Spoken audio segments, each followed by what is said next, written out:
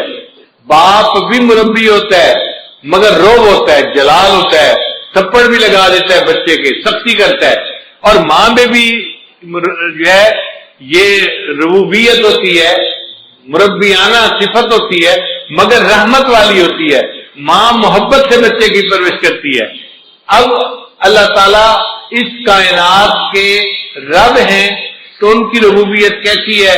فرمایا الرحمن الرحیم، رحمت والی ربوبیت ہے اللہ کی. وہ رحمت کی ربوبیت سے پوری کائنات کی پرورش فرما رہا ہے. اب رحمان اور رحیم دو لفظ ہیں. رحمان کہتے ہیں اس ذات کو کہ جس کے پاس بے انتہا خزانے ہوں، اور رحیم کہتے ہیں کہ اس کے خزانے استعمال بھی بے انتہا ہو رہے ہوں. دو صفتیں ہوتی ہیں، بندے کے پاس پیسہ بھی بہت زیادہ ہو اور دل بھی بہت بڑا ہو کہ اپنے پیسے کو غریبوں پہ تقسیم بھی کر رہا ہو. کئی مرتبہ بندہ سخی تو بڑا ہوتا ہے، پیسے ایک ڈھیلا پیسے کا نہیں ہوتا، اس کی سخاوت کس کام کی؟ یا بندے کے پاس پیسہ تو بہت ہوتا ہے، خرچ کرنے کی صفت نہیں ہوتی تو پیسہ کس کام کا؟ مزہ تو تب ہے کہ پیسہ ہو بھی بہت زیادہ اور خرچ کرنے کی عادت بھی خوب ہوتی. اللہ تعالیٰ میں یہ دونوں صفتیں موجود ہیں. اللہ کے پاس رحمتوں کے خزانے بھی بے انتہا ہیں اور اللہ کی رحمت خرچ بھی بے انتہا ہو رہی ہے، اپنے اور پرائے سب پہ خرچ ہو رہی ہے. رحمان کہتے ہیں اس کو جو دنیا میں اپنے اور پرائے سب پر رحمت فرماتا ہے. دیکھیں دنیا میں کافروں کو جو رزق ملتا ہے کون دیتا ہے؟ کافروں کو اولاد کون دیتا ہے؟ صحت کون دیتا ہے؟ رزق کھانے کو کون دیتا ہے؟ اللہ دیتا ہے. وہ کتنا رحیم ہے، رحمان ہے کہ جو ایمان والوں کو بھی رحمت نواز رہا ہے اور کافروں کو بھی رحمت سے نواز رہا ہے. تو اپنے اور پرائے سب کو وہ ایمان والوں کو بھی دیتا ہے، وہ وفاداروں کو بھی دیتا ہے، وہ دنیا میں غداروں کو بھی دیتا ہے. وہ بڑا کریم آقا ہے. اور قیامت کے دن اللہ تعالیٰ ایمان والوں کے ساتھ خاص رحمت فرمائیں گے. وَكَانَ بِالْمُؤْمِنِينَ رَحِيمًا. پھر رحمان کہتے ہیں کہ جس کی رحمت دنیا میں خاص ہو، اور رحیم کہتے ہیں کہ جس کی رحمت آخرت میں خاص ہو. تو رحمان اور رحیم کے دو لفظ لانے سے عجیب مضامین کو سمیٹ لیا گیا. اب پورے قرآن مجید میں رحمت کے جتنے مضامین ہیں وہ رحمان اور رحیم کے لفظ کے اندر سمٹ کے آ گئے. پھر اس کے بعد فرمایا مالک یوم الدین. اللہ تعالیٰ قیامت کے دن کا مالک ہے. ایک ہوتا ہے قیامت کے دن کا منصف ہونا، قاضی ہونا. بھائی دیکھیں جو قاضی ہوتا ہے نا وہ قانون کا پابند ہوتا ہے، وہ ملزم کی فیور نہیں کر سکتا. وہ کہتا ہے جی مجھے تو قانون کے مطابق فیصلہ کرنا تھا، میں تو مجبور تھا، میں فیور نہیں کر سکتا. اللہ تعالیٰ قیامت کے دن کے صرف منصف نہیں مالک بھی ہیں، اور مالک کو اختیار ہوتا ہے وہ جس کی چاہے فیور کرے اور جس کو چاہے معاف فرما دے. تو اللہ نے فرمایا میں قیامت کے دن کا مالک ہوں، میں جس کو چاہوں گا قیامت کے دن اس کو معاف فرما دوں گا، اس کی بخشش فرما دوں گا. تو مضمون جتنا قیامت کا پورے قرآن مجید میں آیا اس کو مالک یوم الدین کے الفاظ میں اپنے اندر سمیٹ لیا. پھر اس کے بعد فرمایا ایاک نعبد، اے اللہ ہم آپ ہی کی عبادت کرتے ہیں. عبادت کے لائق فقط اللہ ہی کی ذات ہے. عبادت کس کی کرنی چاہیے؟ اب مشرک کیا کرتے ہیں؟ وہ کہتے ہیں ہم اللہ کی بھی عبادت کرتے ہیں. بھائی یہ بھی کا نقطہ نہیں چاہیے، ہم اللہ ہی کی عبادت کرتے ہیں. اب کوئی بندہ کہے جی نقطے سے کیا بنتا ہے؟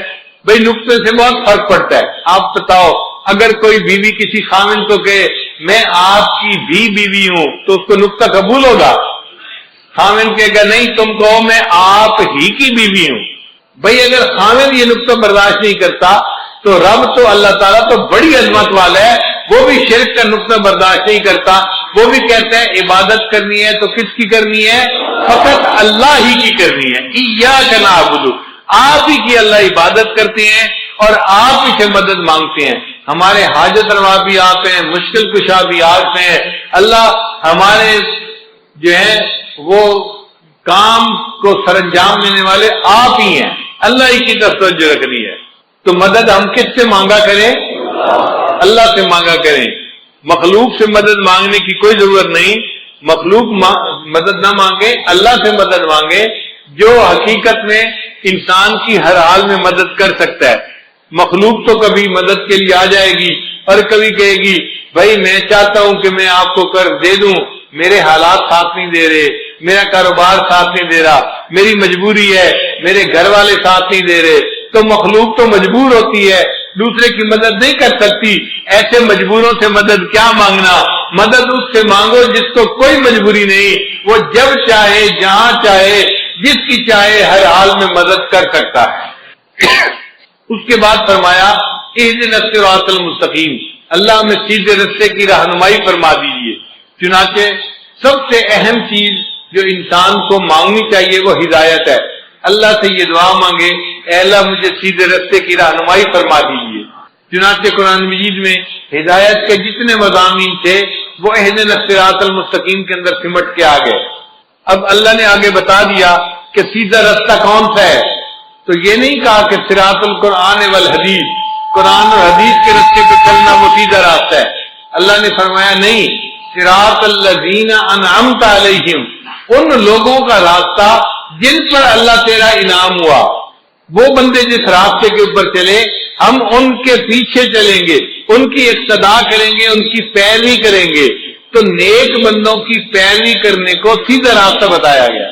اس لیے ہم جو اپنے بڑوں کی اقتداء کرتے ہیں حقیقت میں ہم اللہ کے نیک بندوں کی پیروی کر رہے ہوتے ہیں. اللہ وہ نیک بندے کون سے ہیں؟ اللہ نے فرمایا 4 ہیں، ان کی عبادت ان کی پیروی کرنا. کون سے؟ من النبیین والصدیقین والشہداء والصالحین. انبیاء، صدیقین، شہداء اور صالحین، ان 4 کی بات ماننا، ان کے راستے کے اوپر چلنا، تو سیدھے راستے پر چلنے والے بن جاؤ گے. تو 4 کی ماننا اور 4 کی مت ماننا. اللہ وہ 4 جن کی نہ مانے وہ کون سے ہیں؟ اللہ فرماتے ہیں غیر المغضوب علیہم ولا الضالین، وہ جن پر غضب ہوا اور جو راستے سے بھٹک گئے وہ 4 لوگ ہیں، ان کی نہ ماننا. اللہ 4 کی تفصیل کر دیجئے. اللہ فرماتے ہیں وہ ہیں یہود اور نصارہ اور مشرکین اور ملحدین. یہ 4 لوگ ہیں، ان کے راستے پہ بالکل نہیں جانا تم نے. تو 4 کی ماننی ہے، 4 کی نہیں ماننی. جن کی ماننی ہے وہ انعام یافتہ لوگ ہیں، انبیاء، صدیقین، شہداء اور صالحین. اور جن کی نہیں ماننی وہ ہیں یہود، نصارہ، مشرکین اور ملحدین. اللہ تعالی ہمیں ان 4 مغضوب علیہم لوگوں کے راستے پر قدم اٹھانے سے محفوظ فرمائے اور ہمیشہ اپنے انعام یافتہ بندوں کے راستے پہ چلنے کی اللہ ہمیں توفیق عطا فرمائے. اس لیے چونکہ پورے قرآن مجید کے مضامین کا خلاصہ سورہ بقرہ میں آ گیا، اللہ تعالیٰ نے سورہ بقرہ کا نماز میں پڑھنا لازم کر دیا. فرمایا لا صلاۃ الا بفاتحۃ الکتاب. اس لیے سورہ فاتحہ کا پڑھنا ضروری ہے. ہم جب نماز پڑھیں تو سورہ فاتحہ کے ایک ایک لفظ کے مضمون پر غور کریں اور سوچیں کہ اللہ نے کیا حکم دیا اور ہمیں اس کے مطابق اپنی زندگی کو بنانے کی ضرورت ہے. اب ایک اور نقطہ، آخر اللہ تعالیٰ کو نماز اتنی پسند کیوں ہے کہ نبی علیہ السلام نے فرمایا مومن اور کافر کے درمیان فرق کرنے والی چیز نماز ہے. اور جو بندہ نماز پڑھے گا اللہ تعالیٰ اس کے سارے دن کے کاموں کا ذمہ دار بنے گا. اللہ اس کے کاموں میں اس کی مدد کرے گا اور اس کی اللہ تعالیٰ ہر حال میں جو ہے وہ پشت پناہی فرمائیں گے. تو نماز آخر اتنی پسند کیوں ہے؟ اللہ کیوں خوش ہوتے ہیں؟ علماء نے اس کا جواب دیا کہ جب مومن نماز پڑھتا ہے تو اس سے شکل جو ہوتی ہے نا وہ احمد کے لفظ کی بنتی ہے. قیام میں ہماری حالت الف کی مانند ہوتی ہے، رکوع میں ہماری حالت ہا کی مانند ہوتی ہے، اور سجدے میں ہماری حالت میم کی مانند ہوتی ہے، اور اتحیات میں ہماری حالت دال کی مانند ہوتی ہے. اب سب ارکان کو جمع کرو تو کون سا لفظ بنا؟ احمد کا لفظ بنا. اور احمد اللہ کے محبوب کا نام ہے. اللہ فرماتے ہیں میرے بندے تو نماز میری پڑھ رہا ہے لیکن تیرا جسم میرے محبوب کے نام کی شکل بنا رہا ہے، تو مجھے میرے محبوب کی یاد دلا رہا ہے. اس حال میں مجھے تیرے اوپر بھی پیار آ رہا ہے، تجھ سے بھی مجھے محبت ہو گئی. پھر سجدہ جو ہے نا یہ نماز کے اندر سب سے اہم پوزیشن ہے کہ بندہ اپنی پیشانی اللہ کے سجدہ فنا کی مانند ہے اور سجدے سے اٹھنا بقا کی مانند ہے. اس لیے سجدے کی بڑی اہمیت ہے. اس کی مثال یوں سمجھیں کہ جیسے کوئی کسی کے قدموں پہ جا پڑے منت سماجت کرتے ہوئے، بندہ اپنے پروردگار کے قدموں پہ جا پڑتا ہے، اس کے سامنے سر کو زمین پہ رکھ دیتا ہے، اے اللہ مجھ سے جو غلطیاں کوتاہیاں ہوئی تو مجھے معاف کر دے، میں نے تیرے سامنے اپنے سر کو جھکا دیا۔ اور یہ دنیا میں سجدہ کرنے کی سعادت جس کو نصیب ہوگی، آخرت میں بھی وہی سجدہ کر سکے گا۔ قرآن مجید میں ہے اللہ تعالیٰ قیامت کے دن بندے کو کھڑا فرمائیں گے اور پھر ان کے سامنے ساق کی تجلی فرمائیں گے، یوم یکشف عن ساق، اور جب تجلی فرمائیں گے تو جو نمازی ہوں گے وہ سارے سجدے میں جا پڑیں گے، اور جو نماز نہیں پڑھتے ہوں گے ان کی کمر جو ہوگی نا وہ بالکل سیدھی ہو جائے گی، سخت ہو جائے گی، اور وہ سجدہ کر ہی نہیں سکیں گے، وہ سجدے سے محروم ہو جائیں گے۔ ہم دنیا میں غیب کے سجدے کرتے پھر رہے ہیں، دنیا میں غیب کا سجدہ ہے، معبود سامنے تو نہیں ہے، مگر ایک وقت آنے والا ہے کہ ہمیں ایسا بھی سجدہ اللہ عطا فرمائے